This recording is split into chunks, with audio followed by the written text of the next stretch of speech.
Hi, everybody. I'm Brittany Lewis, a breaking news reporter here at Forbes. Joining me now is Congressman David Joyce. Congressman, thank you so much for joining me today. Thank you, Brittany. I'm glad to be on your show. We have a wide-ranging conversation today, so I do want to get started, though, with the looming government shutdown. Congress has to negotiate a spending deal by the end of this month. So let's start with point blank. How are those conversations going? Well, it's tough when everybody's home in their district because when you tend to go to, let's say, chamber luncheons or political rallies, you tend to speak to your audience. And so some people, some of the comments that are being quoted out there are not necessarily indicative of where positions will be when people get back next week. I think the place when people are eyeball to eyeball and be able to get and discuss the bills more freely. And I've heard I'm the chair of Homeland Security and Appropriations Committee, and it's one of those things where I've heard people they want to shut down Homeland. We ran on Homeland Security, and it was agreed in the conference that we were going to do the things that are necessary to secure our homeland. And if you actually read my appropriations bill, you'd see that a lot of the things that they're requesting, that they say are in our HR2, are being outlined. I important that I sit down with folks, and I brought this up on a number of conference calls that we've had over the period we've been home. And I really think when we get together next week, we'll have a much better feeling on where we stand. But I'm looking at making sure that we get our 12 appropriation bills passed. It looks like the Senate's on track to do that themselves, and then getting to the conference where the Senate and House collide, and we end up with something we can all disagree on.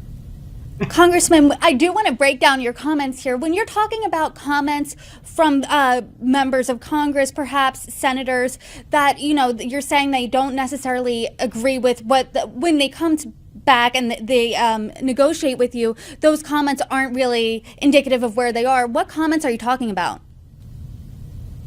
Well, I've heard things out there like defund the homeland and security, and you hear other comments about that they want all things that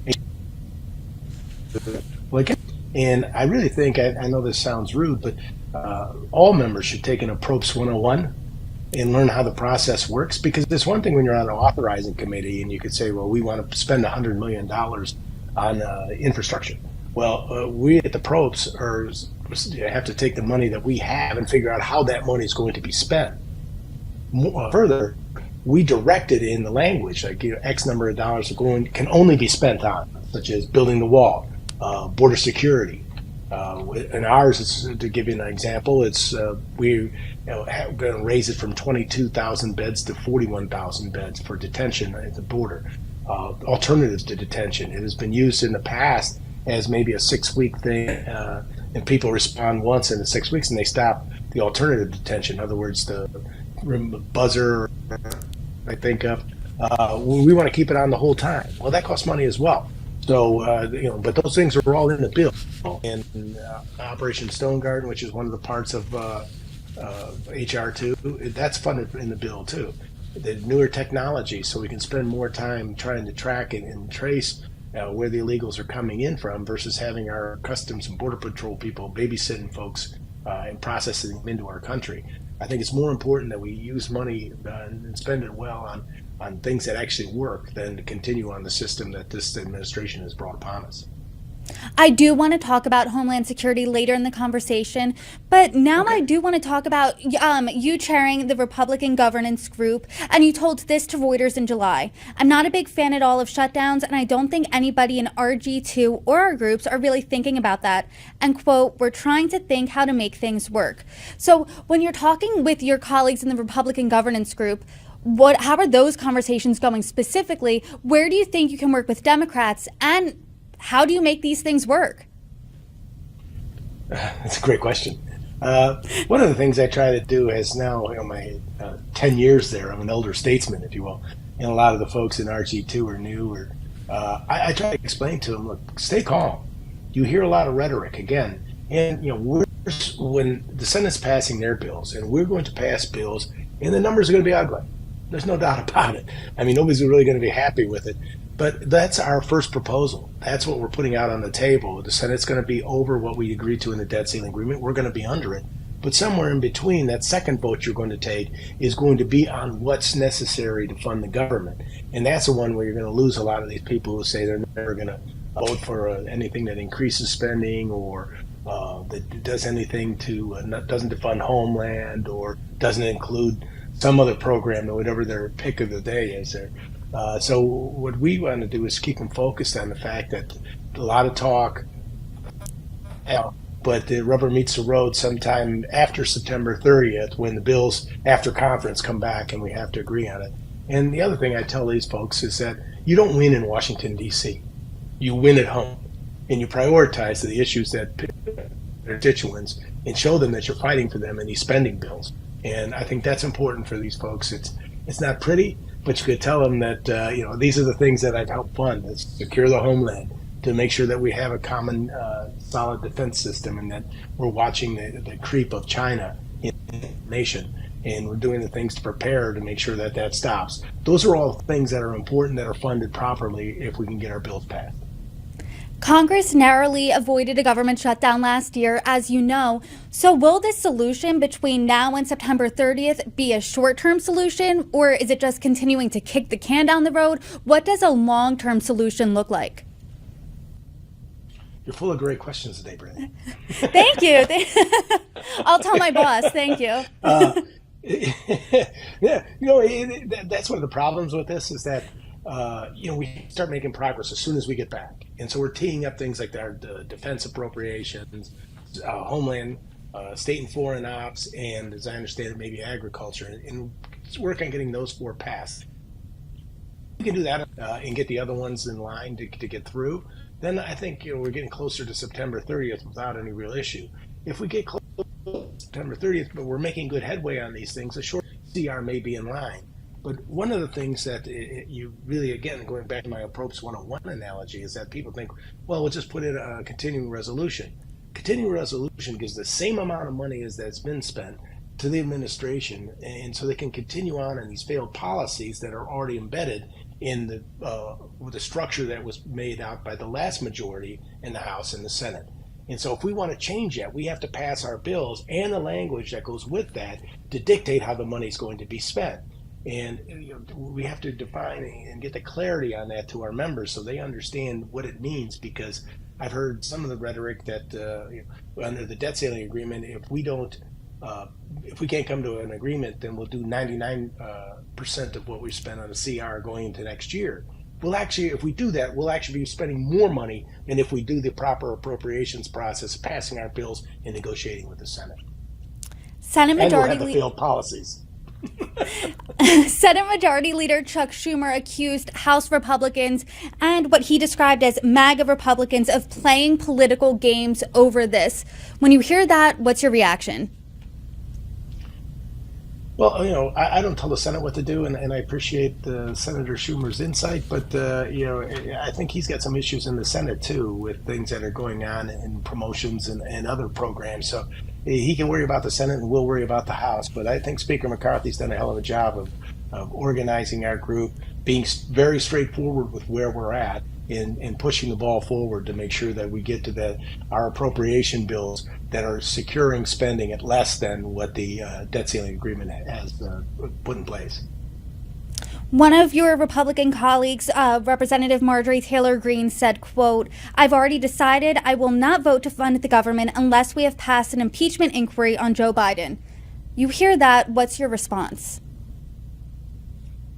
Well, the one thing we all agreed to at the beginning of conference, a number of things we agreed to, but one of them in particular was that we were going to follow regular order. And regular order means allowing the committees of jurisdiction to hold their hearings and do what's necessary. And so far, both the government oversight and judiciary, led by Jamie Comer and Jim Jordan, have been doing that. And so while they've had many hearings, I don't sit on either of them.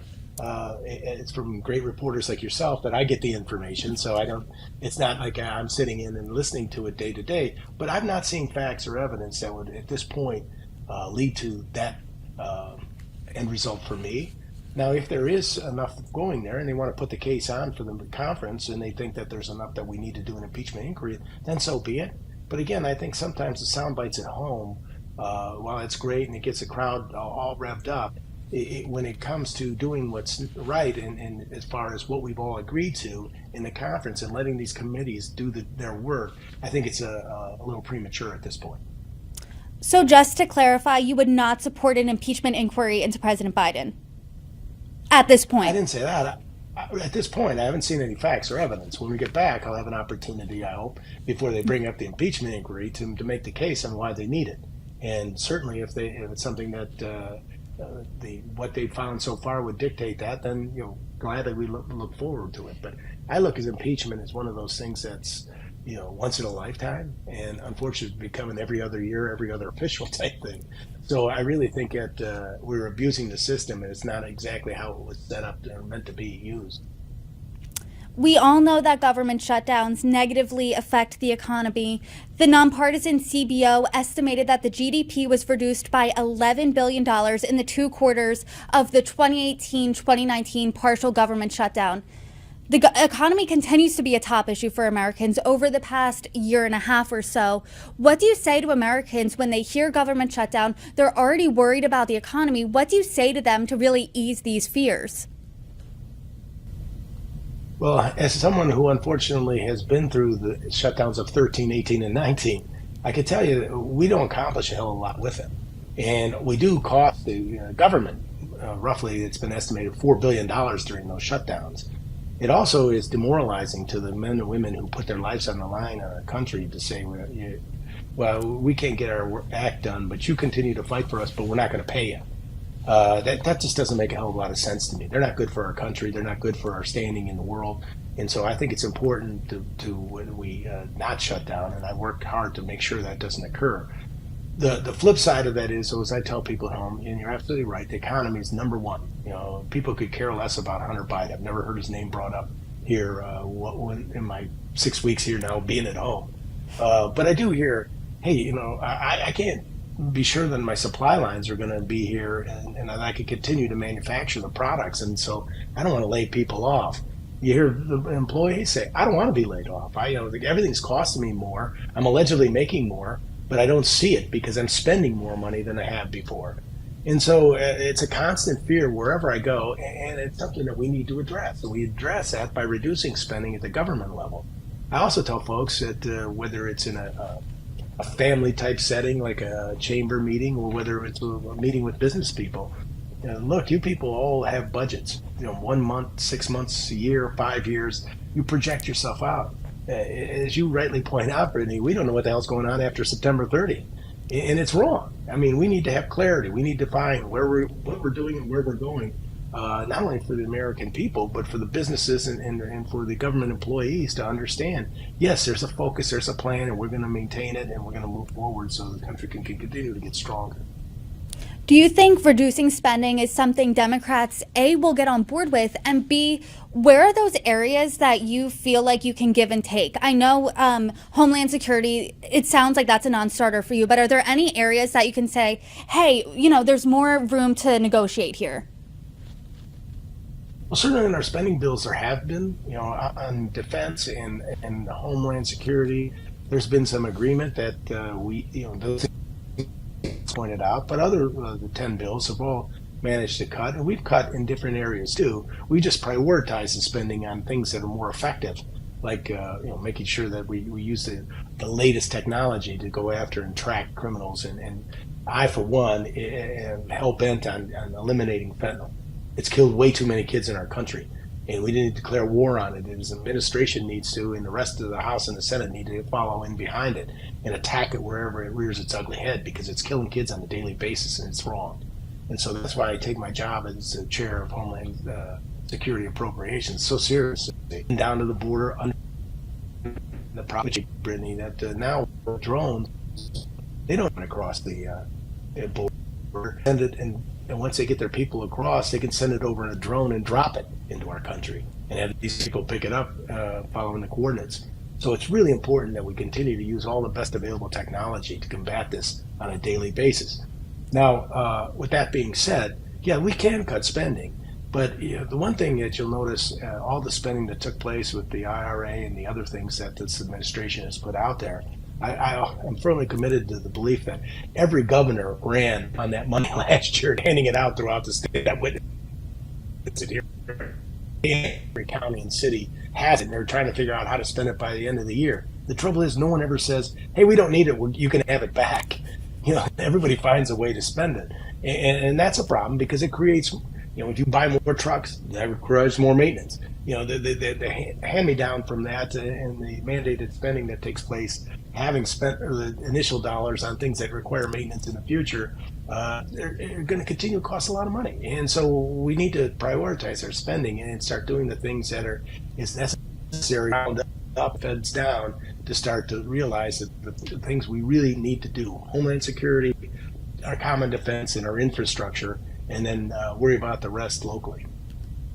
Homeland Security obviously is a huge issue for you. That has been a needle in this conversation throughout. And I want to talk about ways to secure the border because I've talked to Republicans like yourself. I've also talked to your Democratic colleagues, and both sides of the aisle say there is a crisis at the southern border. Now, the solution to get there, everyone's at an impasse. Where do you think these conversations can be productive when you return back to D.C.? Well, the good part for me is my ranking member, Henry Cuellar, lives on the border. And Henry has been rock solid in making the case about there's better ways to do this and how to go approach it. And we need to attack it before it gets to the border. We need to do it at the border, the southern border of Mexico. We need to do it in these other countries and prioritize some money that's being spent there. And we've worked closely with our state and foreign ops about trying to figure out how we can engage these other countries so they can start processing. When you talk to their presidents, look, the people they're losing to America for the most part are a lot of their good citizens, because they're unfortunately being roused by cartels and gangs, and parents want a better life for their kids, so they send them on to America on a journey that they shouldn't be taking. And you can't be a humanitarian and say that this is what's happening to these kids is right. You hear about young girls getting raped, you hear about these families basically robbed. They take so much money to get them to the border, and all of a sudden they get to the border. Well, they need more money, and so it's a shame that these type of things are happening. But we are a nation of laws, and we are a nation of immigrants, and those two don't have to be in conflict. But we need to have a better system in which we can process these people who are claiming asylum in ways we can better process those who want to become citizens into our country in a more orderly fashion and stop those who shouldn't be in our country at all from coming in. So that's why we've been narrowing down to ensure that we know who it is that's getting into our country. What do you think the Biden administration needs to do today to solve this, what everyone I've talked to has called a crisis? And you're absolutely right, because that from my years back in 13, 14, 15, when I first started in here, Mario's a close friend. And one time he had all the presidents of those nations down there, and they were saying the same thing that they're saying now under President Obama. We need someone to stand up and say, you're not welcome here. The last administration certainly did that, and it stemmed the flow. And, it's not because citizens in their country as well. But the administration has to take instead of flashing the green light, they need to put up the red light and enforce the red light so people understand, and it'll stop the migration. But right now, if people think they have a chance of getting into this country, and they are coming from times that are horrible down there. I've been to the borders in Venezuela, and you watch people crisscrossing back into Colombia just to buy their daily rations. I can understand and appreciate why people want to come to our country. If they have access to a television, they think we're the land of milk and honey, which we are. But, I can understand why families want to send their children here so they don't have to live through that. They want a better life for the kids. I get that. But, we can't continue the way we're going. And for this administration to say that it's a humanitarian crisis, it's one of their own creation, and they need to stop it. They need to address it quickly. What do you think their messaging should be then for those migrants who aren't happy in their own country, who are asylum seekers? What should the messaging be to them then? Send your information to the embassy in which you're located and start the process before you make the trek up. Because once they're at our border and it becomes a problem, we're letting them in. And as you can see now in New York and all throughout Chicago and all throughout the country, it's become a border crisis everywhere. because now that the administration's latest idea is, well, we'll just hold them in Texas. Well, why is Texas exporting them? Why should those communities in Texas be saddled with all these people that the administration's just letting in without necessary work and really diminishing the citizenship that's been achieved by so many who have done it the right way? I mean, that's where you really see it in senior citizens and others who have come over and done the hard work and waited the 10 years to get in, that people are just walking across the border and being assimilated into our country. And I think the other thing that bothers people is that, when especially with older people, you'll see them, when they came in, they had to have a job. They had to be healthy. There's all these checks and balances there. None of that exists. That's really sad, and it's something that we need to fix. And this administration needs to stand up and take ownership of it. And they've laid down, and our vice president's allegedly looking for root causes. It doesn't take much. You make a couple trips down there and talk to the folks. You'll find out what and you goes. But if you turn your blind eye to it, then you continue to see nothing. I do want to talk about another piece of this puzzle here, and that's fentanyl. You said earlier in this conversation you want to declare a war on fentanyl. What does that look like? Well, look, we know the precursors are being brought in by China, being compounded in Mexico, and it's being run by a few cartels. And I tell you right now that the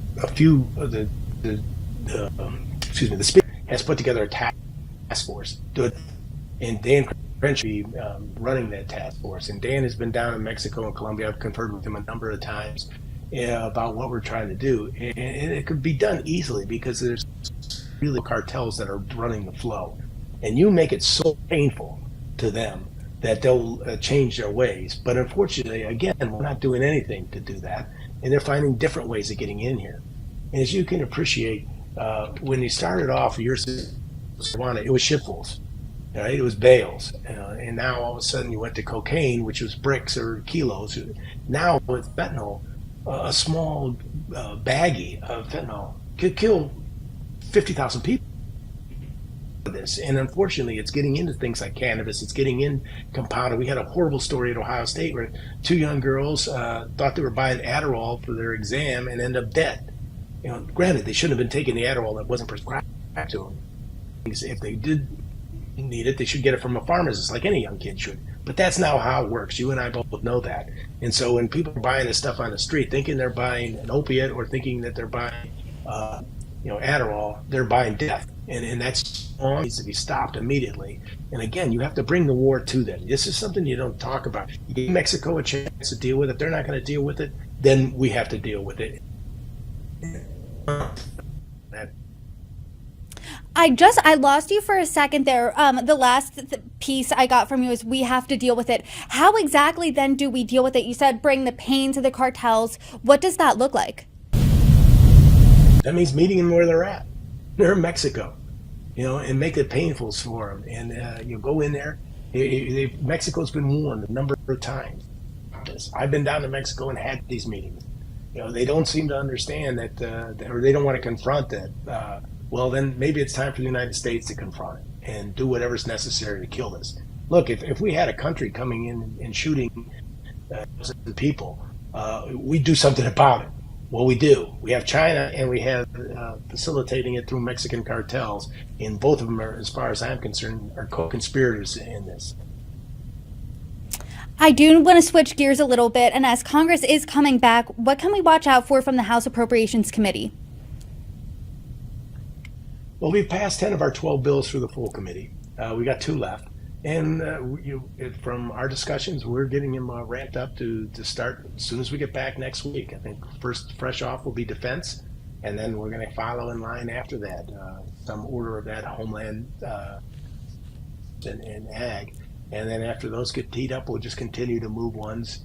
You see the Senate, I've read this week that they're already working on their bills and getting those passed.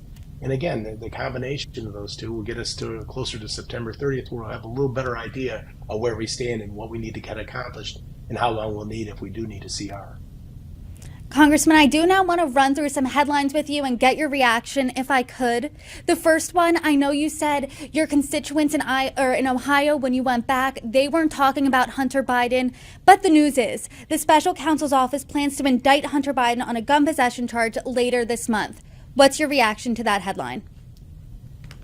I believe he was already charged on a gun possession violation, and I don't know what happened in the agreement. I don't follow it that closely, but it must have blown up, and so it sounds like they're just redoing the charge that was previously made. And I want to talk now about a new poll from CNN and SSRS that found that 61% of Americans don't believe that President Biden did not have any involvement in his son Hunter Biden's foreign business dealings. And 42% of those polled believe Biden's actions surrounding his son's business dealings were illegal. What do you make of that poll? Well, it's a poll. So, it talks to folks out there, and they're all being fed by what's put out there by the media. Again, I've not seen facts or evidence, but I've been out for a few weeks. I'm forward to the things that have been investigated by the committees of jurisdiction. But I can tell you one thing: people here feel that, and I just don't. I think it's unbelievable for anybody to think that could go years without ever talking about son's business. That just seems to strain credibility. Do you think this will have any impact on 2024? Yes, I believe so. I mean, I think that one of the things you hear wherever you go is that we can't believe that, from the way it's been put up there, that we're going to have the same two people going at it in 24 as we did in 20. And America's full of bright young people and leaders, and they're hoping that other people emerge. I understand and I appreciate that, because we have a nation full of people. But unfortunately, the nature of politics is a lot of great young minds don't want to get into it. And I can't necessarily blame them. It's not something I would want my kids to get involved in. Speaking of 2024, you mentioned that there are bright young people. There is a crowded field of GOP presidential contenders. Anyone grab your attention? Is there anyone you're supporting? I like the competition. I think it's great to have them out there and doing these debates and listen. And I think most of America does. They enjoy the competition of ideas, and I don't have a horse in the race, as they say, but I'll certainly follow up and hope that whoever comes out of our primary system of the current administration. I do now want to look into the future a little bit, and that's at your cannabis legislation. You're introducing new legislation in the coming weeks. What can you tell us? Well, thanks. I know as a co-chair of the Cannabis Caucus, it's been one of my things. 25 years as a former prosecutor. One of the things when I got there was I noticed that we can't have toothless tigers for laws, and it's when states, and you look at the last decade how the laws have evolved in every state. We went from medicinally legal to full legal to Colorado. Now it's 35 states. 40 some states have it either medically or full legal, and some, or in some way, shape, or form, have brought in cannabis. Yet the federal law still remains with its head in the sand. And I've been an advocate of trying to fix those problems with the state, which I originally authored way back when with my friend Corey Gardner, Blumenauer, and Warren. And so you can see where there's competing sides to all that. But politics do make, as they say, strange, but that was an issue. But it was important that we came together and everybody understood the same thing, that states are their independent laboratories, and states are doing these things and becoming not allowing cannabis to be legal, yet the federal system is still not allowing them in the banking system, or not allowing them to get employed. Even this administration is supposedly pro this, but fires the White House if they've engaged in cannabis. I think that's wrong. And it's time we start to let the states do what they want. So that's why it's the States Act that I originally something that we've listened to. More states have become legal. More has happened. We've listened to those people out there and what the problems were, and we're going to be introducing it shortly. And I look forward to hopefully getting a lot of the same people who were behind it behind it again and starting to allow states to do the things, strengthening the 10th Amendment through our states, to understand that states' rights are paramount and that the federal government should get the hell out of their way. The States Act, as you know, was introduced a few years ago, but what makes it different this time? How will this bill succeed? Well, because again, it's evolved. I mean, Ohio's on the ballot this year to become legal. It was medicinally legal back when I first started this, or just in the process of getting it. You've got Michigan that's gone fully legal. You've got, Pennsylvania, even Oklahoma. And I think, I have another bill out there called the Prepare Act. And the Democrats had put up the MORE Act. And MORE Act would have made everything fully legal, and it would have been the Wild West. But the fact, I had Tom Cole, who's a good friend from Oklahoma, who was initially against me on all this cannabis stuff. But after watching what happened in Oklahoma, it was like the Wild West, because there was no preparation. There was no, figuring out what this is going to look like. And so he's with me now, act on the idea that, let's allow the agencies, everybody, we do it right now with beer and wine. We do it with liquor. Nationwide, every state has their individual specifics on how they're going to sell. But there is an agreement as to how it's going to be done. And we could do the same thing federally with cannabis, but we just need to get everybody in the room having this discussion when and if we do these things and it does become legal, that there's this umbrella in place that makes sure that it's in our country. And so the combination of states, SAFE, and the States Act, I think, and Prepare, my good friend Akeem, are all going to be things that will help prepare us for the day it should become legal. You've introduced quite a few pieces of cannabis positive legislation, and this historically has been more of an issue that Democrats support. So what was the catalyst behind you as a Republican to get into this type of legislation, and how have those conversations been with other Republicans who might be a little hesitant to support these types of things? Well, I was on a committee in Veterans Affairs, and a member from California, Sam Farr, got up and gave a tremendous talk about how in California, where it was then medically legal, veterans could not go in there and have the doctors prescribe it for them, even though it was helping them with their PTSD. So I thought it made tremendous sense, so I voted for it. And I was summoned down to Speaker Boehner's office. And he wanted to know what's doing. Well, I went through the reasons why, and I said, I believe it's a states' rights issue, and looking, lo and behold, talk about evolving in the last decade. Here's Speaker Boehner now as an advocate for cannabis. So, but you have to meet members where they're at. Members want more research. I want more research. I think we all want more research. Is it effective? Psychological issues, a number of different things in the state of Ohio that people can get prescribed for. Well, then let's find out whether it's really working for them.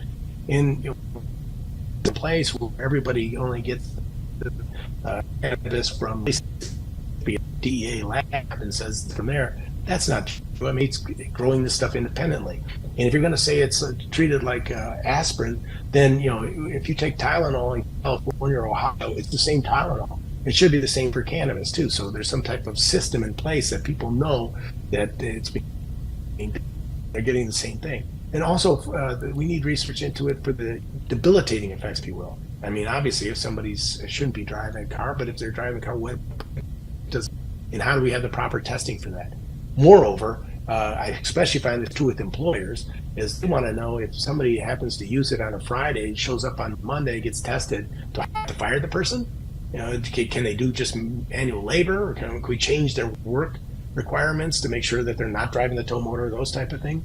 That's important. None of us want kids to get it. You want a regulatory market that has safeguards on it, and make sure that there's a standard, nobody under 21, and eliminate the black market from the streets. And so it's one less thing police have to worry about, and we don't have to worry about the black market, which unfortunately a lot of our veterans get forced into when they can't get it from the VA, because if they have to spend $250 to go see a doctor, they're just going to spend $250 on buying it in the street, and that could be laced with fentanyl.